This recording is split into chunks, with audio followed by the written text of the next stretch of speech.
Olá, mais um Saúde é Vida começando aqui pela tela da TV Câmara Campinas. A você de casa, desde já, muito obrigada pela companhia e audiência. No programa de hoje, a gente vai falar sobre os vários tratamentos que existem aí em relação à obesidade. Segundo o Instituto Brasileiro de Geografia e Estatística, o IBGE, 4 em cada 10 brasileiros apresentam excesso de peso. Para falar sobre esse assunto, a gente recebe aqui de maneira virtual pela internet, lembrando sempre que por causa da pandemia de Covid-19, a gente continua as nossas entrevistas assim, por meio do sistema remoto. A gente vai conversar com Admar Concon Filho, ele que é cirurgião do aparelho digestivo. Doutor, antes de começar a nossa conversa, a gente sabe que vida de médico não é fácil, é muita correria, ainda mais nesse momento. Muito obrigada por parar seus atendimentos e tirar todas as nossas dúvidas aqui. Oi, Viviane, para nós é uma honra poder participar do seu programa do Saúde é Vida. Doutor, eu falei logo na minha abertura que 4 em cada 10 brasileiros apresentam aí excesso de peso. Esse número é preocupante? Como que vocês analisam? Sim, ele é bastante preocupante e se nós formos ver, até a taxa de sobrepeso, mais da metade da população brasileira já está com sobrepeso. Isso é muito preocupante porque a incidência da obesidade está aumentando na população. E elas estão aumentando ainda mais na população mais jovem, nas crianças e nos adolescentes. Então, existe uma preocupação muito grande, porque a obesidade, ela é uma doença, ela precisa ser encarada como uma doença, e ela precisa ser tratada desde o início, desde a fase de criança, para evitar que essa criança se torne obeso e que depois venha a ser um adolescente obeso ou um adulto obeso. O senhor falou aí, obesidade é doença. Por que, doutor, ela é considerada uma doença? Explica pra gente. Existe um preconceito de que obesidade é falta de força de vontade, é desleixo, é aquele paciente que não tem regras, não é nada disso. Existe um desequilíbrio entre a sensação de fome e a sensação de saciedade. Existe um desequilíbrio entre a ingesta calórica e o gasto calórico e o gasto energético. E muito disso por problemas a nível do sistema nervoso central, do cérebro, no hipotálamo. Então, não é falta de força de vontade, é uma doença.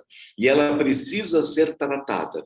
E a obesidade, hoje, uma das doenças mais graves da humanidade, ela é considerada uma doença crônica e, até o momento, ela é incurável, porém, ela é tratável. Era isso, essa era a minha próxima pergunta. Ela não tem cura, então?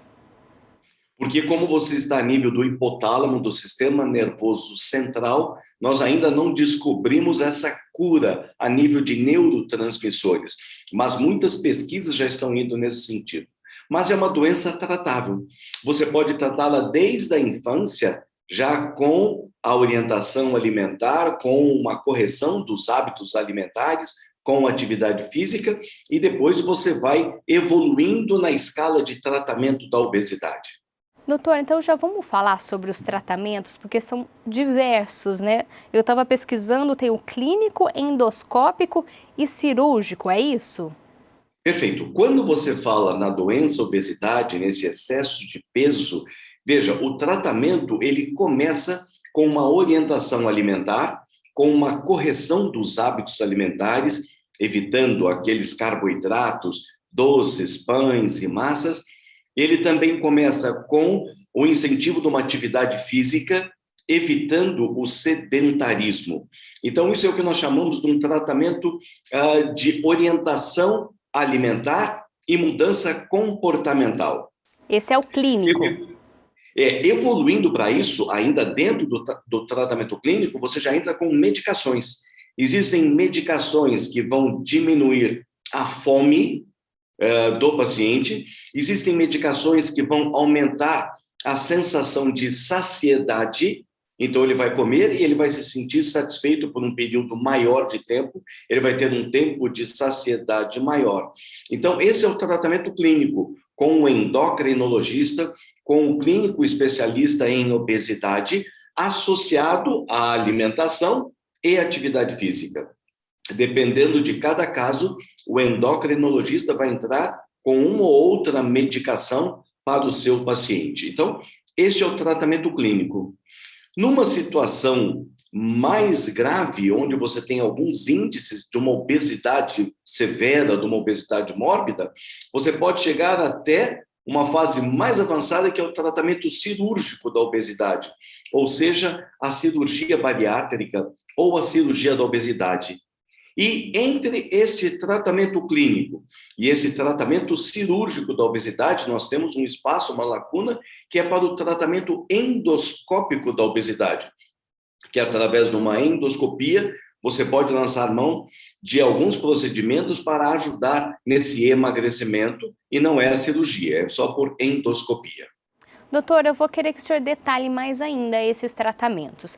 A pessoa fez o tratamento clínico, conseguiu emagrecer, ela pode voltar a engordar tudo de novo? Como é que funciona esse procedimento? O que o senhor vê na prática? Perfeito. Existe a recidiva do peso ou a recidiva da obesidade depois de um emagrecimento no tratamento clínico, no tratamento endoscópico e mesmo na cirurgia bariátrica. Nós temos na cirurgia bariátrica uma recidiva da obesidade em torno de 20 a 25% dos casos. Então, veja, quando a gente classifica a obesidade, a gente usa o chamado índice de massa corpórea, que é o IMC. É um cálculo que a gente faz com o peso e a altura do paciente, para a gente saber se o peso está muito para aquela altura. Não é o melhor dado que nós temos, não é a melhor classificação que nós temos, no entanto, é a mais prática e a mais fácil. Com o cálculo do IMC, nós vamos saber se o paciente ele está numa faixa de peso normal, se ele tem um sobrepeso, ou se ele já tem um quadro de obesidade leve grau 1, ou obesidade grau 2, ou já uma obesidade mórbida grau 3. Para você entender, quando nós falamos numa cirurgia bariátrica, é aquele paciente que já tem uma obesidade mórbida, ele já tem esse índice de massa corpórea de 40 para cima, ou ele tem o índice de massa corpórea de 35 para cima, mas já tem doenças provocadas ou agravadas pela obesidade. Vou citar algumas, como a hipertensão arterial, a apneia do sono, o aumento do colesterol ou triglicérides, isso levando à chamada síndrome metabólica, e o problema como um diabetes, que é uma das doenças mais graves que nós temos. Esse diabetes tipo 2, que ele é provocado por esse excesso de peso, ele é agravado por esse excesso de peso pela obesidade. Então, quando você tem o IMC de 35 para cima, mas já tem doenças provocadas ou agravadas pela obesidade, também já tem indicação para a cirurgia bariátrica. E doutor, como que funciona? A pessoa recebeu aí a indicação para cirurgia bariátrica. Ela tem que chegar a emagrecer um pouco para poder ir para a mesa cirúrgica? Como que funciona? Ou já pode ir direto? O que vocês avaliam no paciente para já encaminhar para a cirurgia? Perfeito. Nós falamos então para você dessa indicação cirúrgica, com IMC de 40, acima de 40, ou de 35 já com comorbidades. Nós temos ainda o tratamento endoscópico da obesidade, que você já tem indicação para o IMC a partir de 27 até 35. Então, é aquele paciente que não tem indicação para uma cirurgia bariátrica, mas ele já tentou um tratamento clínico com remédios, com dieta, com o endocrinologista, com a nutricionista, e não teve sucesso, ou emagreceu e voltou a engordar. Quando ele tem o IMC acima de 27, ou de 27 a 35, esse paciente ele pode ser submetido a um tratamento endoscópico. No Brasil, nós temos duas opções de tratamento endoscópico. Ou a colocação do balão gástrico, que você coloca por endoscopia um balão, que ele vai ocupar um espaço dentro do estômago e vai criar uma sensação de saciedade precoce, ou a gastroplastia endoscópica, onde nós vamos fazer uma endossutura, uma costura por dentro do estômago, por endoscopia, reduzindo a capacidade gástrica, diminuindo o volume gástrico em torno de 60% do volume. Então, quando ele vai comer, ele tem uma sensação de saciedade precoce, porque diminuiu o tamanho do seu estômago. Já numa situação mais grave de obesidade, é aquele paciente que tem indicação para a cirurgia. E você me perguntou se ele precisa emagrecer ou não. Depende também do grau de obesidade. Uma vez que você indicou a cirurgia bariátrica, que o paciente tem indicação para a cirurgia, assim, a gente sempre pede para ele tentar emagrecer. Por quê? Quanto mais leve ele tiver na cirurgia, tecnicamente a cirurgia é mais fácil e a recuperação dele é melhor. Então, é importante ele emagrecer. Mas existem casos que a gente chama de superobesos, que tem o IMC de 50 para cima, por exemplo, 200 quilos. Este paciente, realmente, o risco de uma cirurgia é maior. Então, este é um paciente onde nós fazemos, de início, um balão gástrico, coloca-se um balão por endoscopia, onde ele vai perder de 10% a 20% do seu peso, e depois de 6 a 8 meses, a gente tira esse balão, e ele pesava 200 quilos, e nós vamos operá-lo com 150 quilos. Então, diminui o risco da cirurgia, tecnicamente a cirurgia fica mais fácil. Então, esse é um paciente que obrigatoriamente precisa emagrecer antes de uma cirurgia, que é o super obeso. Doutor, queria que o senhor detalhasse mais um pouquinho o tratamento endoscópico. O balão é intragástrico, é esse o nome correto? Isso, Como perfeito. que funciona? Como é que ele fica dentro do nosso organismo? Ele é colocado aonde exatamente? Como que é esse processo e quanto tempo a pessoa pode ficar com esse balão?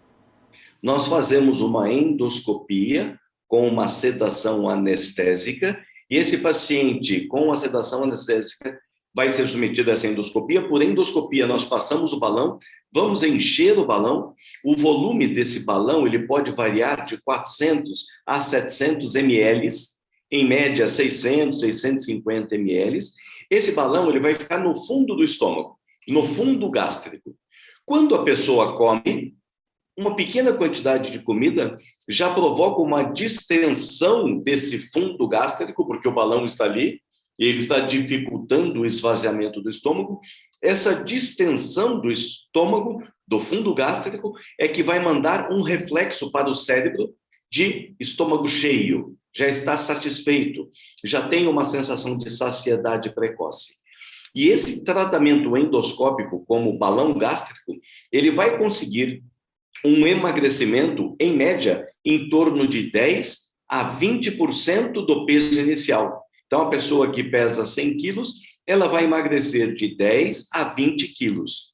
Diferente de uma cirurgia bariátrica, onde você tem outras técnicas para depois a gente conversar, mas o emagrecimento é maior. Você vai emagrecer de 30% a 40% do peso inicial, em média. E essa endossutura gástrica, qual que é a diferença aí para o balão? Excelente. Na endossutura, nós não vamos encher nenhum balão, nada. Nós vamos dar pontos por dentro do estômago, que vai também reduzir a capacidade gástrica e aumentar a sensação de saciedade. A endossutura, com esses pontos que a gente dá, a taxa de emagrecimento, a média de emagrecimento, é em torno de 15% a 20% do peso inicial.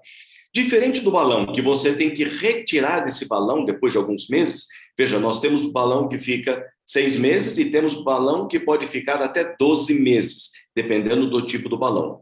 A endossutura, você não tem que tirar nada. Muito pelo contrário, você pode, com o passar dos meses ou com o passar dos anos, caso um ou outro ponto solte ou arrebente esse ponto, você pode fazer novos pontos por endossutura, até para restaurar a sensação de saciedade precoce. O paciente fala, quando eu operei por endossutura, cabia muito pouco. Agora eu estou comendo mais, está cabendo mais.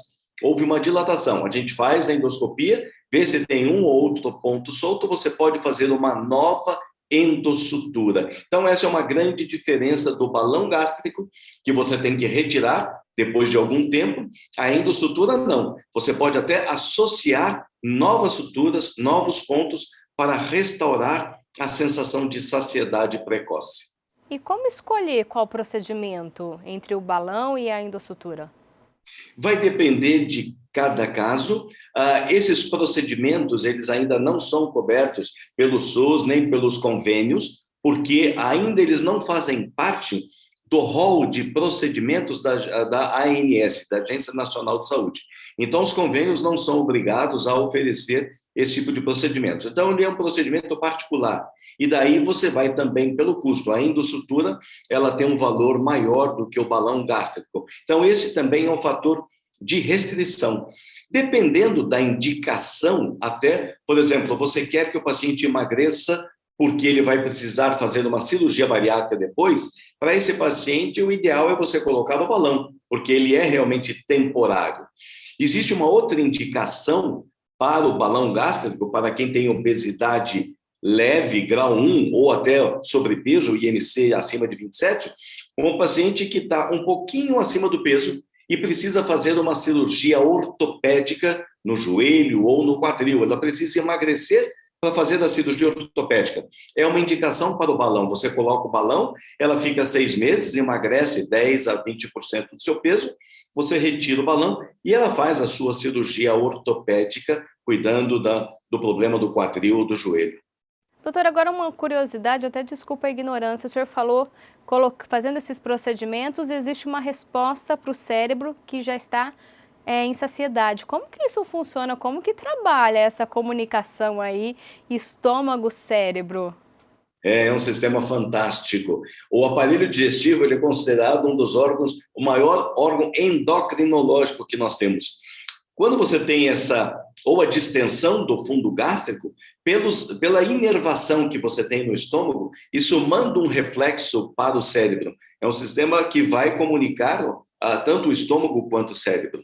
Para você ter uma ideia, quando os alimentos chegam no intestino delgado, hormônios são liberados que também vão atuar a nível de estômago e a nível de cérebro, dando a sensação de saciedade. Existe uma conexão do sistema nervoso central com o aparelho digestivo que é simplesmente fantástica. E nós ainda não sabemos tudo sobre ela.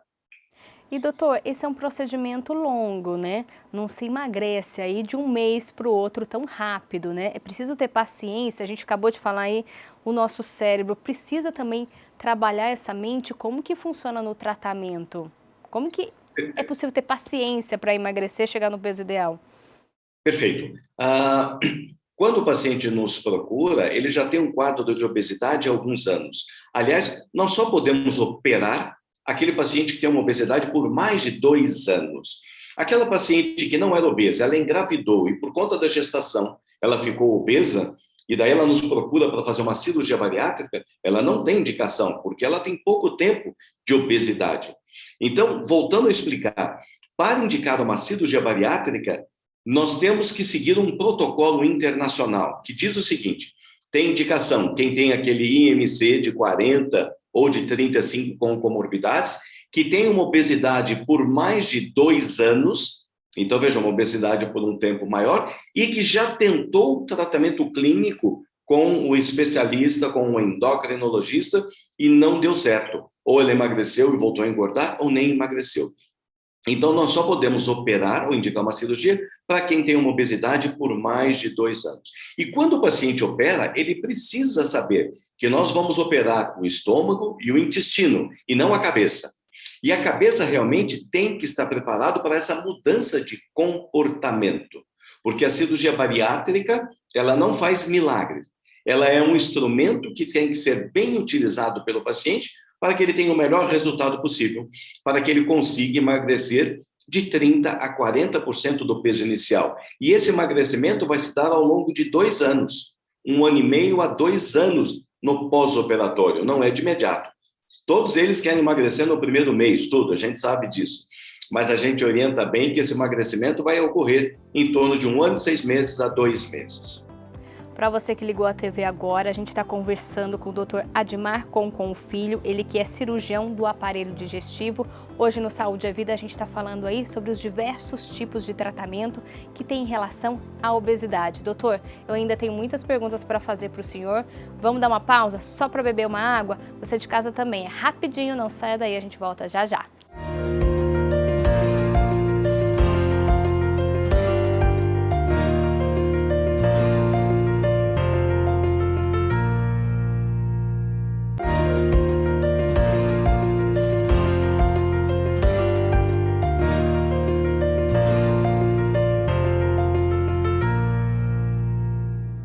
Saúde é Vida de volta e hoje a gente está falando sobre obesidade e os tratamentos que tem para essa doença. Nosso convidado é o Admar Concon Filho, cirurgião do aparelho digestivo.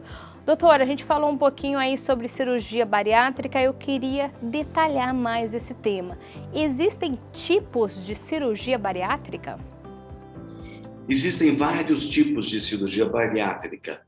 No Brasil, existem duas técnicas ou dois tipos de cirurgia bariátrica, que são as mais utilizadas e a gente deve falar sobre elas. Uma delas é a gastroplastia em Y de Roux, ou também chamado de bypass, onde nós vamos fazer uma redução do tamanho do estômago, uma redução importante. O estômago vai ficar em torno de 30 ml, a capacidade dele, semelhante a uma seringa de 20 a 30 ml, e nós vamos ter também um desvio do intestino delgado. Então, nessa gastroplastia em Y de Roux, ou nesse bypass, existe o estômago que fica pequenininho e tem um desvio do intestino delgado, onde o alimento ingerido não vai passar por todo o intestino delgado, uma parte dele é desviada. Nessa cirurgia, nós não retiramos nenhum pedaço do estômago para fora, não tiramos nada do paciente. E existe uma outra cirurgia que a gente só atua no estômago, não mexe no intestino delgado. É chamada de gastrectomia vertical ou sleeve, que é o termo americano em inglês, que isso realmente é muito utilizado na prática.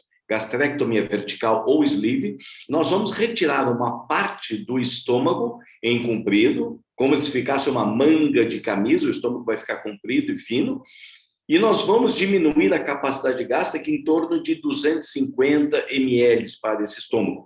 E nessa cirurgia, nós realmente tiramos uma parte do estômago, tiramos do paciente e mandamos examinar, tira fora.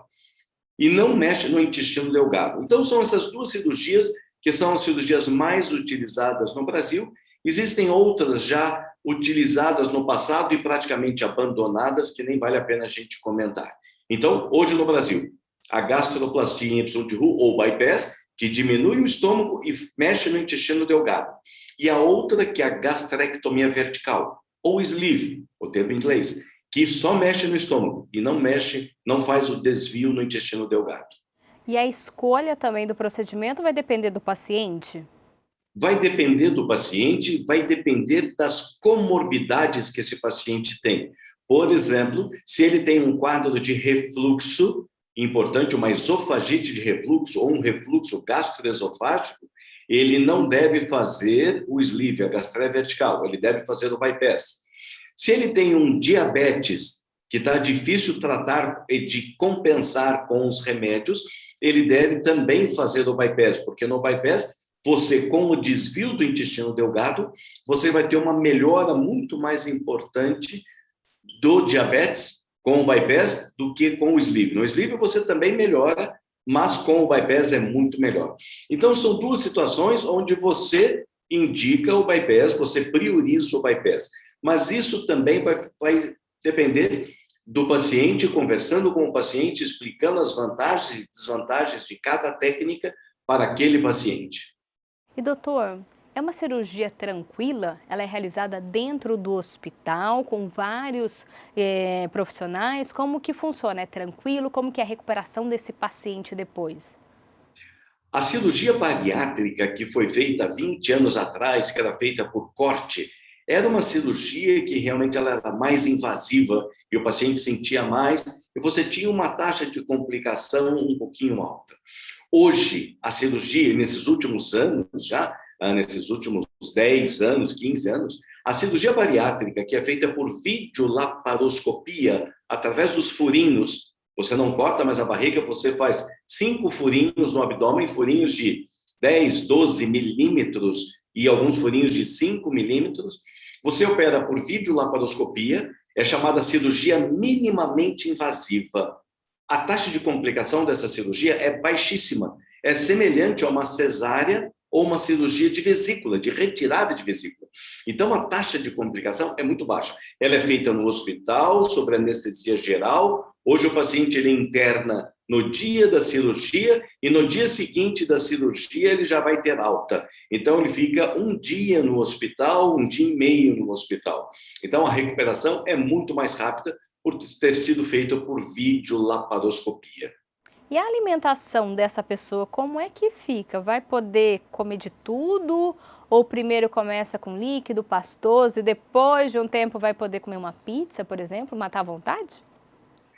Vai sim, ele vai comer de tudo com o passar do tempo. Mas ele realmente, no pós-operatório imediato, ele começa com uma dieta líquida, e essa dieta líquida ele vai variar de 7 a 14 dias. Depois ele passa por uma dieta pastosa, uma dieta branda, e só depois de um mês da cirurgia que ele já vai estar comendo de tudo. E depois de um mês ele realmente vai comer comida sólida, ele aprende a mastigar de uma forma correta, porque a gente acha que mastigar corretamente é só mastigar muitas vezes, e não é. Por isso que os pacientes passam com uma avaliação também com uma equipe multidisciplinar, e no pré-operatório e no pós-operatório. E quando nós falamos dessa avaliação multidisciplinar, ele está passando com a nutricionista, com a psicóloga, com a fonoaudióloga, que vai ensinar a mastigação, ele vai passar com o seu cardiologista, com o seu endocrinologista, tudo isso antes. Ele vai passar com o fisioterapeuta, que vai ensiná-los a fazer exercícios respiratórios antes da cirurgia, vai passar com a enfermeira para fazer todo um protocolo de um questionário que ele tem que preencher, uma avaliação da enfermagem, e com o anestesiologista. A hora que ele passa com essa avaliação com o anestesiologista no hospital, que é uma visita pré-anestésica. E no pós-operatório, ele vai voltar com toda essa equipe de novo para fazer o seguimento no pós-operatório. E a evolução da dieta, como você bem chamou a atenção. Dieta líquida, depois uma pastosa, uma dieta branda, depois de um mês, vai comer de tudo, com moderação. Vai comer a pizza? Vai. Só que ele vai comer um pedaço de pizza e não 8 pedaços de pizza, como ele comia antes da cirurgia. O emagrecimento, nesse caso, também é a longo prazo? Como que funciona? Já no primeiro mês ele já consegue ter um resultado, já consegue ver os resultados, né? A média de emagrecimento no primeiro mês vai de 7 a 10% do peso inicial. Então, já é um emagrecimento importante no primeiro mês. A nível do terceiro mês, do segundo para o terceiro mês, o paciente já emagreceu de 12 a 15% do peso inicial. A nível do sexto mês, ele já vai ter emagrecido em torno de 20 a 25% do peso inicial.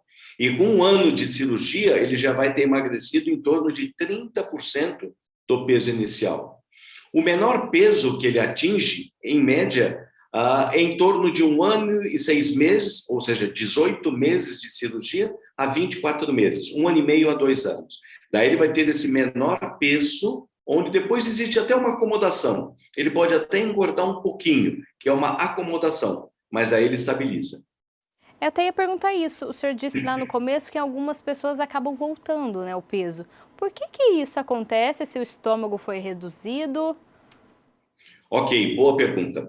Esse reganho de peso, essa recidiva da obesidade, veja, ela ocorre em todos os tratamentos, o clínico, o endoscópico e também no cirúrgico. E a média de recidiva de peso na cirurgia é em torno de 20 a 25% dos casos. Isso ocorre principalmente, na maioria dos casos, naquele paciente que não está fazendo atividade física e ele está exagerando no carboidrato, doces, pães e massas. Então, veja, aquilo que eu falei, a cirurgia bariátrica é um instrumento que tem que ser bem utilizado, ela não faz milagre. Se o paciente ele exagerar no carboidrato, ele vai ganhar peso. Imagine que ele vai estar ingerindo uma quantidade de calorias maior do que ele está gastando no seu dia a dia, com o seu gasto calórico, ou mesmo com a sua atividade física. Então, na maioria dos casos, quando existe a recidiva do peso, você tem um erro alimentar e você tem um sedentarismo. Em alguns casos, não. Você tem uma dilatação do estômago, o estômago voltou a crescer, ele pode ter alguma alteração anatômica que você pode ajudá-lo com alguma medida endoscópica ou cirúrgica. Então, existem casos que a gente faz um tratamento endoscópico de quem já fez a cirurgia bariátrica e voltou a engordar, para diminuir o tamanho do estômago novamente, ou para diminuir aquela emenda que é entre o estômago e o intestino delgado. Você pode fazer isso por endoscopia. Em alguns casos, você pode até fazer uma nova cirurgia bariátrica. A gente chama de cirurgia revisional, mas é a exceção. Dos pacientes com recidiva de peso, aqueles que realmente precisam do procedimento cirúrgico é a minoria. A maioria precisa fazer caminhada, ir para academia e fazer uma dieta saudável. Doutora, a gente falou lá no início que a obesidade tem preocupado desde os pequenininhos, né, das nossas crianças. Aí a gente vê muitas já obesas. Esses tipos de procedimento, qual faixa etária que já pode começar a fazer, a pensar? No Brasil, nós podemos realizar a cirurgia bariátrica a partir dos 18 anos de idade. Em algumas situações especiais, a partir dos 16 anos de idade, nos adolescentes. Então, daí você tem situações especiais que você já indica a cirurgia bariátrica a partir dos 16 anos. Ainda no passado, nós chegamos a operar, antes dessa normatização, nós chegamos a operar adolescentes com 12 anos de idade. Existem países no Oriente que estão operando até crianças a partir de 10 anos de idade. A hora que nós falamos em casos de exceção, você imagina um jovem de 16 anos que não vai na escola porque tem vergonha do seu peso, ele fica em casa, a vida dele é estar dentro de casa todos os dias. Esse paciente não tem vida, esse jovem não tem vida. Então, esse é o tipo de adolescente que ele vai fazer a cirurgia bariátrica e o que é mais interessante, depois de 1 ou 2 anos de cirurgia bariátrica, ele volta no consultório, no retorno, já com a namorada, entendeu? É muito gostoso ver isso. Então, esses adolescentes precisam, sim, dessa ajuda, desse tratamento, precisam entender que ele tem uma doença chamada obesidade e que ela precisa de tratamento. E existe toda uma equipe disposta a ajudá-lo. Doutor, o senhor citou rapidamente, eu até queria perguntar de novo. A obesidade leva a outras doenças e pode levar à morte. Sim. Vamos entender. Quando você tem esse excesso de peso, você pode ter algumas doenças que são provocadas pela obesidade ou agravadas pela obesidade. Quando a gente fala das mais graves, o diabetes tipo 2, existe uma associação muito grande entre obesidade e diabetes. Tanto é que existe até um termo chamado diabesidade, ou seja, quer dizer, é esse paciente obeso com diabetes. Esse paciente, ele vai ter alterações na sua circulação e ele vai poder ter angina por um problema circulatório a nível do coração, ele vai poder ter problemas de cegueira ou déficit visual por alteração na sua retina, uma retinopatia diabética, ou ele vai ter problemas no rim, a nefropatia diabética, e depois até poder precisar ou necessitar de um transplante renal por conta de complicações do diabetes. E é claro que isso leva à mortalidade por problemas de doenças cardiovasculares, tanto na macrocirculação quanto na microcirculação. Então, é realmente uma doença muito grave, a obesidade. Doutor, não tem como deixar de citar, né? A gente está aí há mais de 2 anos vivendo numa pandemia. Obesidade e Covid-19 não combinam, né? Exato. O que acontece é que na doença obesidade, você tem uma inflamação em todo o organismo. O organismo do obeso, ele é um organismo inflamado. Essa história, o obeso saudável, não existe. O obeso, ele tem todo o seu organismo inflamado. Um dos piores fatores de risco para a Covid é a obesidade. É tão grave quanto a idade. No jovem, quando você pega jovens com Covid, que estão na UTI, que estão no respirador, a grande maioria são jovens obesos. Na obesidade, você já tem uma restrição da capacidade respiratória, uma diminuição da capacidade respiratória e ventilatória.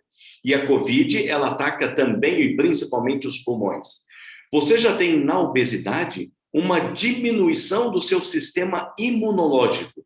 Por conta dessa inflamação, a sua resposta imunológica, ela é comprometida. Ele é um paciente imunossuprimido. Então, você pega um obeso com uma capacidade respiratória ruim, já comprometida, que tem um sistema imunológico deficitário, ele é acometido por uma doença, pelo Covid, que ataca muitos pulmões, a chance dele precisar de uma UTI, a chance dele ir para uma UTI e até precisar de um respirador é muito maior do que a população em geral. Por isso que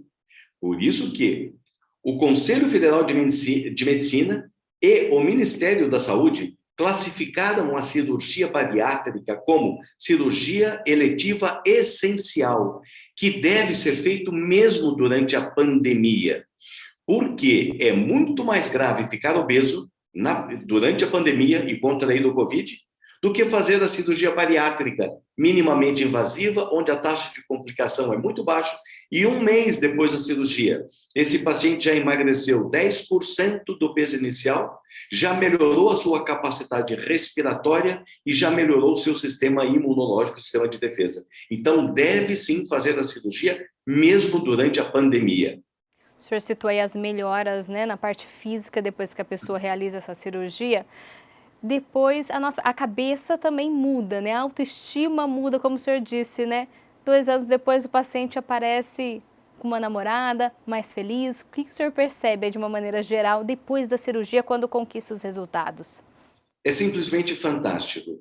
Eu falo que no consultório do cirurgião bariátrico, da equipe que trata de obesidade ou trata de cirurgia bariátrica, a energia dele é muito boa, porque você tem realmente um paciente extremamente satisfeito, alegre, onde ele volta a viver, onde ele volta a ter uma qualidade de vida. Porque na obesidade, por conta do risco maior também da mortalidade, você tem uma diminuição da expectativa de vida, você tem uma diminuição da esperança de vida e você tem uma diminuição da qualidade de vida.